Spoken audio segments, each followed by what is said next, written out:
ورزش این بهت برای هر یک انسان مفید است.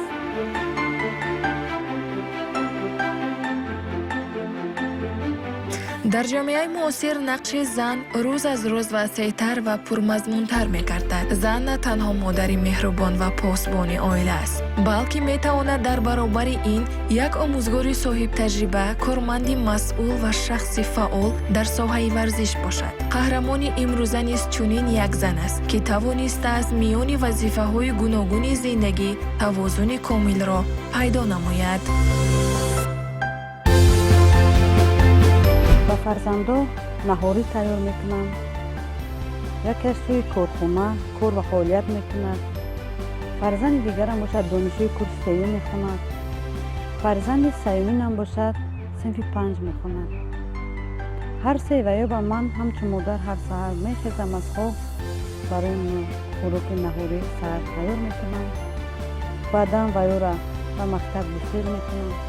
فرزند کلانون خط یک جا از خانه میبرویم و به طرف کار روان میشد. من باشم چون هر وقته کار خودم به سپر میشم. کار من از ساعت 8 آغاز میشود تا ساعت 5 من در کار میباشم. دلواقچی و مهریمو همچون آموزگار در اکادمی اداره‌کنی نزد پرزیدنت جمهوری تاجیکستان فعالیت می‌نماید. این مؤسسه با نفوذ تعلیمی از آموزگاران نه تنها دانش عمیق بلکه مسئولیت شناسی، انتظام و صداقت به کسب را طلب می‌کند. قهرمان ما به حیث کارگزار کافدرا و همزمان آموزگار تربیت جسمانی فعالیت داشته در تربیت نسل جوان سهم ارزنده می‌گذارد.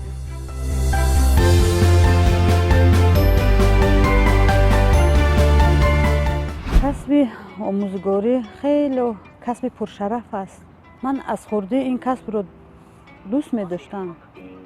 همه وقت من در خورده آموزگارا به ما درس می دادن.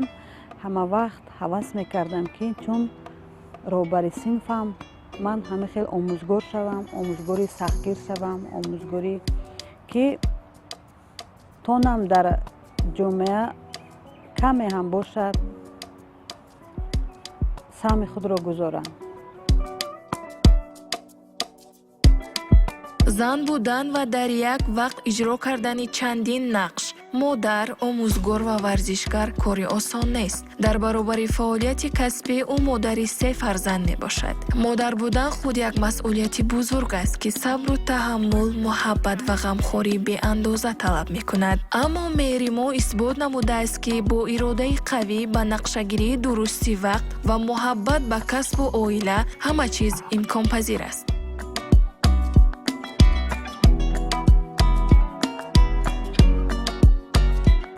برای زن مادر کمتر مشکل است. هم مادر بودن، هم کار و فعالیت کردن، هم در تعلیم و تربیت فرزند باید مادر همه وقت باید اولین درجه باشد. لیکن شکرانه از آن میکنم که من بر الله از همین عهده همین کارو برآمدم و میبرایم. هر یک شخص خواهد که به هدف خیش رسد صرفکارانه باید وقتش رو جدا کند. وقتی که انسان وقتش رو صرفکارانه اجرا کردن تونست و حتما موفق می شود در زندگی. من همچون دیگر مادرها سحر بر وقت از خواب می خیزم، سحر با فرزندو سر دسترخوان می شینم، از گسل می کنم، بعدا خودم کار میرم. بعد از کار با همه خیل بعد کار با فرزندو در تماس میشم. فرزندو خونه میبیم، فرزندو را پیشواز میگیرم، با بیگانی سر دسترخوان با میشینیم، با از کمبودی فرزندم، از موفق شدنش، از هر اون چیزی که در زندگی فرض کردیم من از او بخبر میشم. کدامش نصیحت میکنم که من هی بچم فرزند این کار کنیم، فرزند بچم این کار کنیم. همه وقت به نصیحت فرزندم همه وقت نصیحت خوب هم میکنم که در زندگی فقط راه راست رو انتخاب کنم. فرزندم همه وقت در زندگی نان حلال یافته خورم و همه وقت در زندگی باید که меҳнати ҳалол, нони ҳалол ёфтан хӯрдан инам як муваффақияти калон барои модар ва фарзандонаш аст. албатта ҳар як модар мехоҳад ки имрӯз фарзандаш тарбияи хуб гирад, роҳи рости зиндагиро интихоб кунад. ба муваффақияту ноил шудан ҳар як хушбахтии модар ин аст. ман муаллимаро ҳамчун як коргари ҳамин кафедра мешиносам. соле ки ман ба кор омадам бо муаллима шинос шудем. ман як зани бениҳоят хоксор, кордон, дар баробари ҳуҷҷатнигори кафедра будам. боз муаллима ассистенти кафедрамон омӯзгори фанни тарбияи ҷисмонӣ бо донишҷӯён дарс медиҳам.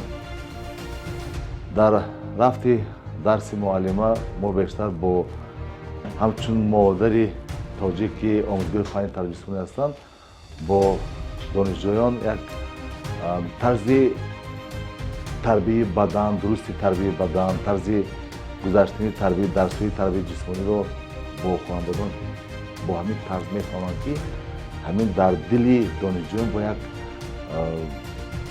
меҳр ё ки гӯем як шавқи зиёд оиди ин фан пайдо мешавад. дар вақти бозидани волейбол муаллима бисёртар бо донишҷӯён тарзи қабули туп, тарзи бозии туп, тарзи дурусти қабул кардани тупро нишон медоданд ки як одам боҳавас аз ҳамин кордонию маҳорати хуби муаллима одам хурсанд мешавад. ҳатто манам хостам ки баъзе саволҳое ки камтар бо волейбол машқ мекунам аз муаллима пурсам, чунки муаллима як таҷрибаи хеле хуби тарбиявӣ дорад, махсус барои тарбияи бадан, тарзи дуруст машқ кардану дигар бозиҳои варзишӣ.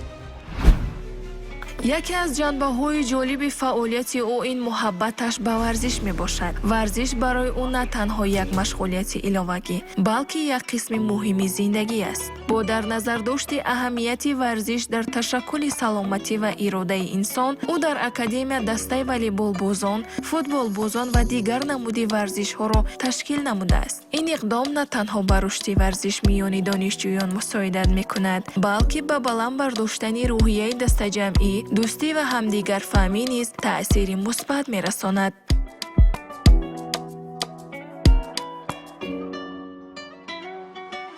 тӯли 5 соле ки ман дар академияи идоракунии давлатӣ назди президенти ҷумҳурии Тоҷикистон ман кор ва фаъолият мекунам. мо бо донишҷӯён сару кор дорем. мо модар ҳастем, мо дар хона фарзанд дорем, мо модар ҳастем. дар кор албатта донишҷӯ барои мо фарзанд аст.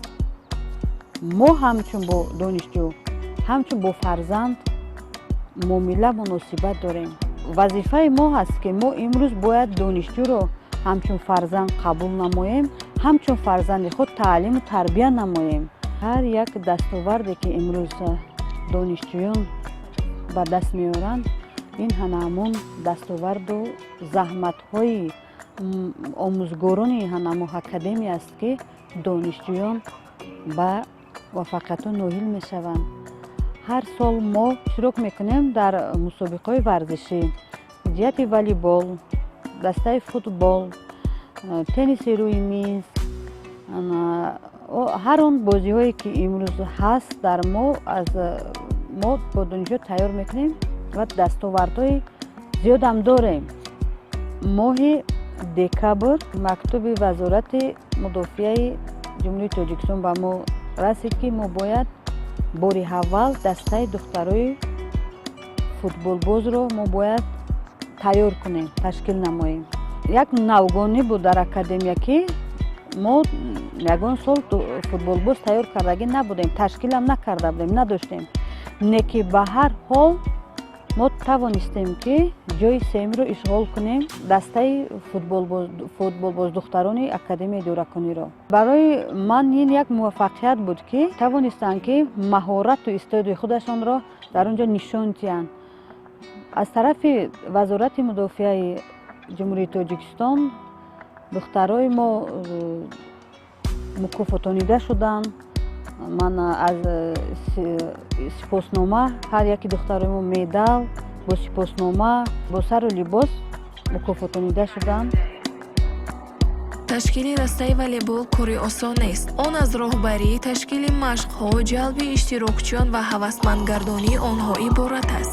мери мо бо иродаи қавӣ ва меҳнати пайваста тавонист чунин дастаеро таъсис диҳад ки имрӯз дар чорабиниҳои гуногуни варзишӣ фаъолона иштирок мекунанд. донишҷӯ духтарон бо роҳбарии ӯ на танҳо маҳорати варзишии худро такмил медиҳанд, балки рӯҳияи ғолибият ва худбовариро низ дар худ парвариш мекунанд.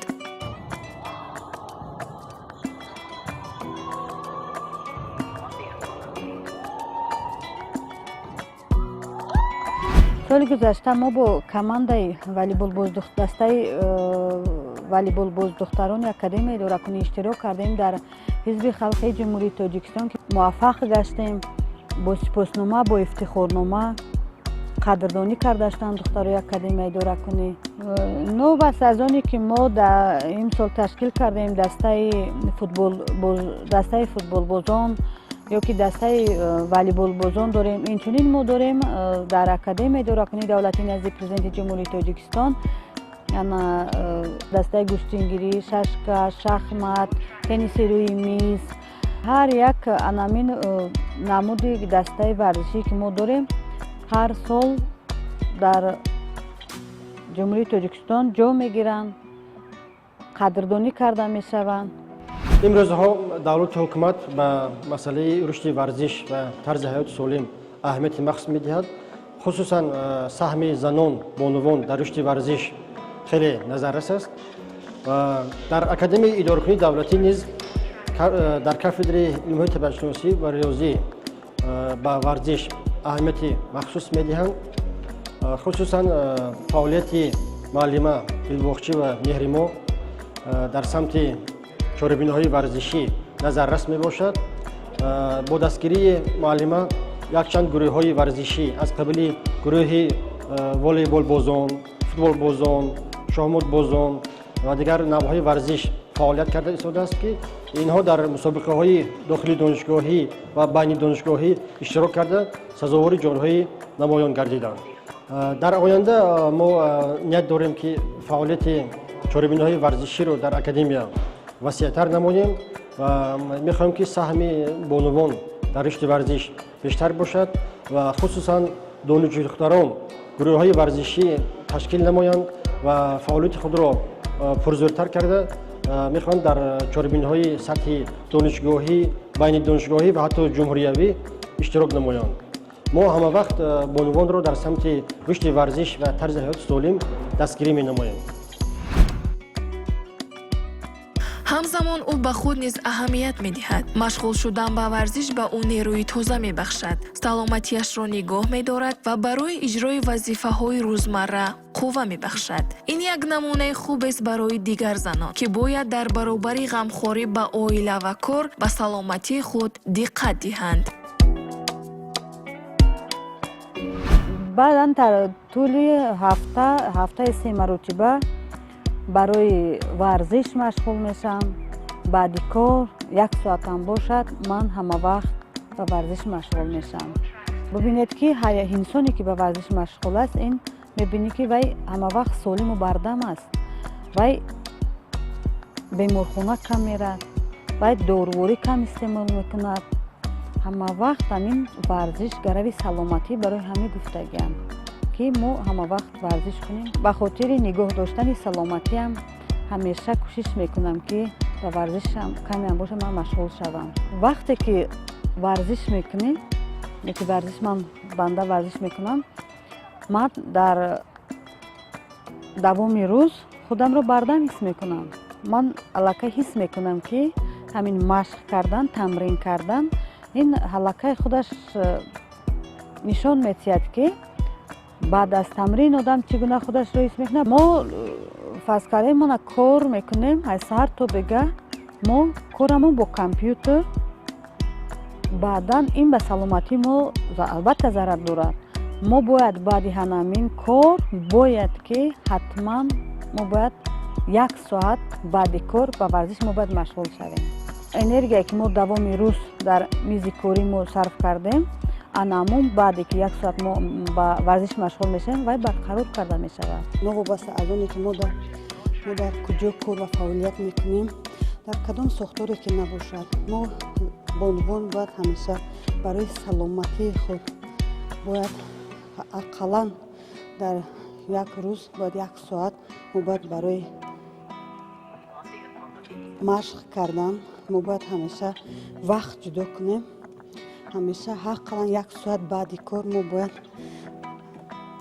مشق تمرین نماییم. این فایده کلان برای ما بانوان دارد، چون که میگن که ورزش این گروی سلامتی است. ما باید همیشه ما بانوان باید برای خود همه وقت جدا نماییم، با ورزش مشغول شویم. از سر تا بگونی من با دانشجویان سر و کار دارم، با این نگاه نکرده من وقت جدا میکنم برای خودم که تا 1 ساعت هم که باشد یا 1 ساعت یا 1 ساعت هم باشد برای من باید با ورزش مشغول شوم. هر انسان که با ورزش مشغول است همیشه جوان میماند. برای همین هم من دعوت میارم به بانوان عزیز تاجیکستان که همه وقت برای خودشون وقت جدا نمایند و ورزش مشغول شوند. فعالیت او نه تنها برای دانشجویان بلکه برای همکاران و اطرافیان نیز الهام بخش است. او نشان می‌دهد که زن می‌تواند پیش صف باشد، تشبثکار باشد و در رشد جامعه سهمی نظررس گذارد. در زندگی گمان میکنم که زندگی خودش زندگی یک راه پرپیچ‌تابی دارد که هر یک زن خواهی نخواهی با مشکلات دچار می شود. یگان وضعیت زندگی باشد، یگان در کارخانه باشد. نکی شکرانه از آن میکنم که طول 5 ساله که من در اکادمی دارکنی دولتی نزد پرزیدنت جمهوری تاجیکستان کار و فعالیت میکنم، هر مشکلی، هر یگان مشکلی که برای من پیش آمده باشد، من خوشبختانه از راهبری اکادمی اداره دولتی از پرزیدنت جمهوری تاجیکستان سپاس میکنم که وی همیشه یا که مدیر کافدرای علم طبیعی همیشه با همون همکارانم میتوانم مشکلم را حل کنم، چون که همیشه در برم هستم. همچون زن بانو گفته همه وقت برای من کمکشان میرسد. اکنون البته من برای معلمه در آینده میخوام که خیلی که همین خیلی معلمه نسبت به دانشجویان، نسبت به همکاران مهربان، همچون زن مهربان هستند، باز همین خیلی مهربانیشون باقی ماند. و برای معلمه البته من بردباری‌ها میخوانم. حاضر معلمه برای تیار کردن یک گروهی بازی والیبالی بین دختران آمادگی دیده سادن هست. شاگردان ازشون میبیان یک جای مشق میکنند.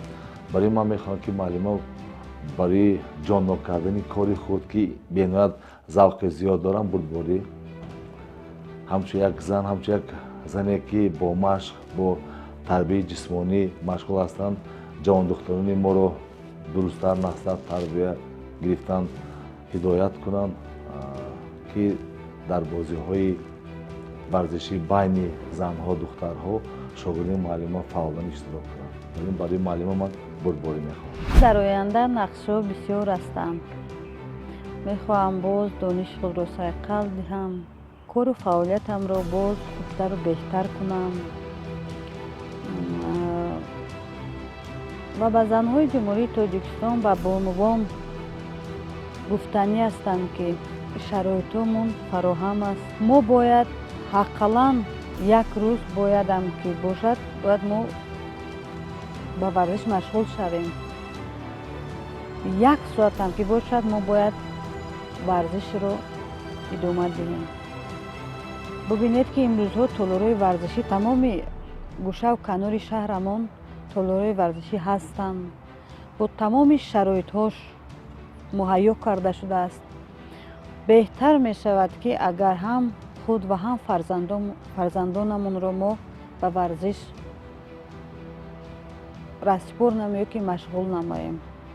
بهترین کارم یا که در باغ‌های منابین که در باغ‌های فرهنگی و فراغتی ما امروزا بینیم که باور کنین اگر کس از تماشا سیر نمیشد. اگر همینم که اقلا همین 1-2 ساعت هم که بیگانی بعد کار ما اگر در همین بوقای فرنگی و فراغتی خود ما اگر قدم زنیم، همینم برای ما یک ورزش می شود. توصیه من برای بانوان تاجیکستان همین است که به ورزش مشغول شوند. ما می توانیم گفت قهرمان امروزه نمونه روشنی زنی موفق است. او توانسته از میان اویله، کار و ورزش توازن کامل را نگاه دارد. با مهنت، صبر و محبت به زندگی او با دستاوردهای نظررس نائل گردیده است. زندگی او اثبات میکند که برای زن هیچ چیز غیر امکان نیست اگر او به خود باور داشته باشد و برای رسیدن به هدفهایش تلاش نماید. این گونه زنان افتخار جامعه بوده برای نسل جوان نمونه عبرت می باشند.